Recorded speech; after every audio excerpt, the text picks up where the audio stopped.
wanti waaqni nu uumeef bilisaan akka lafa addunyaa kana irra jiraannu ture. Garuu ilmi namaa humna wal irratti ilaallachuun dantaa mataa ofii mo'achuuf jecha bilisummaa dhuunfaaf namoota biroo sarbaa jiraata. Kun immoo lubbuu ofii sooruuf foon nama biroo kutachuudha. Namni ni imala isaa keessatti kufuun eessatti akka isa dhooftu hin beeku. Akkasumas iddoo buluu fi eenyu waliin akka bulu hin beeku. Waa malee miti kan kana dubbadheef. Oromoo waan barbaade tokko dabarfachuuf dursee dubbii san fakkaatu kaasuun beekama.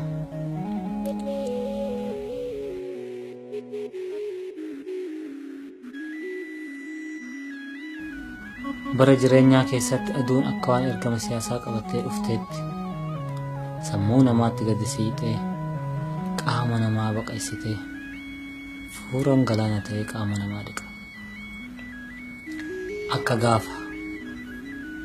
Akka gaafa roobni roobee biyyee dhiqee akkatti baasetti.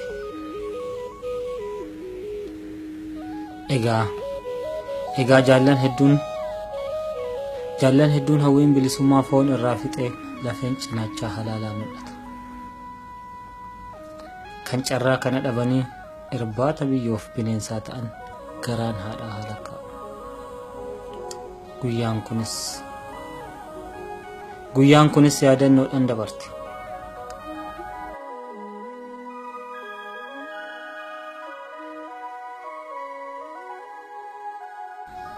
Bara milkii waaqni baatii caamsatiin roobuuf akka sa'a dorrobuutti duumessaa'ee samii gurraachessa.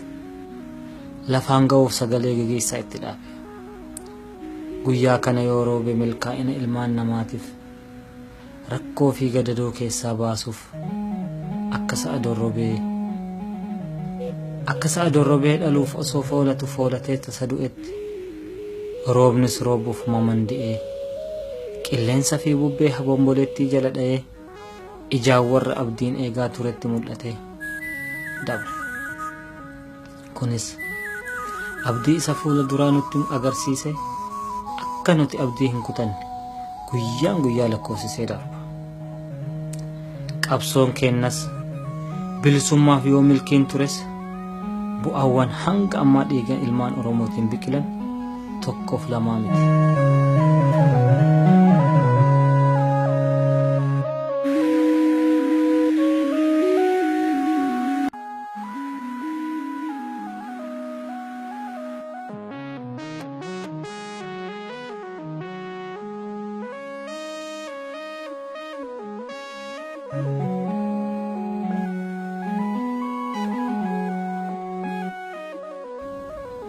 Akkam nagaa jirtu jaallan qabsoo saba keessaniitiif jecha lubbuu keessa wareegaa jirtan. Dhiiga barattootaa, barsiisotaa fi qotee bultootaa akkasumas daldaltootaa baasuuf qabsoo hadhaawaa keessa jirtan hundi.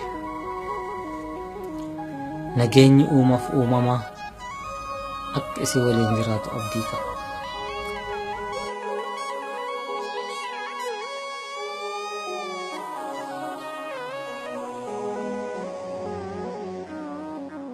Nagaa isin gaafachuu isin irraanfanne. Yaadan sammuun akka boqqollootti na waddamtee madaa keessa kiyyaa akka ibiddaa na waxalaa jiru of keessaa baasuuf jecha malee mar'imaa ittiin isin irraanfadhu rabbii naaf hin uumu. Qaaman akka fayyaa taatan ni hubadha. Garuu ciinqii fara diddaa gabrummaa jalaa saba keessan baasuuf dhakaa mukatti bu'aa akka jirtan ni hubadha. Anis yoo diinni wayyaanee na sakaalee badii tokkoon malitti mana hidhaa keessatti dararaa hiriyyaa hin qabne narraan gahus isin kaa'oo kaleessa manaa baaneef yoo galmaan geettan abdiin kiyya bakkuma jirutti naaf itita jedhe yaada. Guyyaa rabbiin boolla kanaa na baasee isinitti na dabale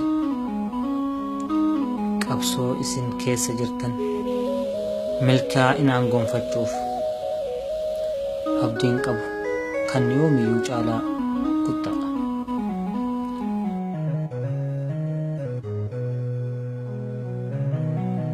waan sammuun na waddamte garaachi na gubate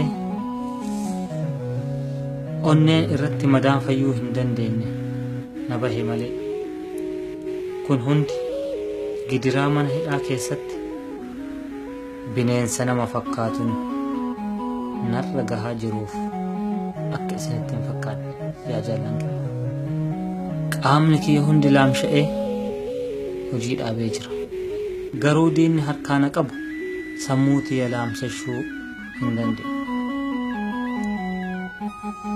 Egaa amaanaa abbootiin keenya nurra kaa'an osoo galmaan hin ga'in carraan kun na dhaqqabuu isaatti darbee na dhaga'ama. Sammuu kiyyaaf godaannisa yoomiis ta'ee jira. Kunoo badii tokko malee boolla ifaa hin qabnetti darbamee dungoon ija na balleessuuf ergaa kiyya isiniif barreessa.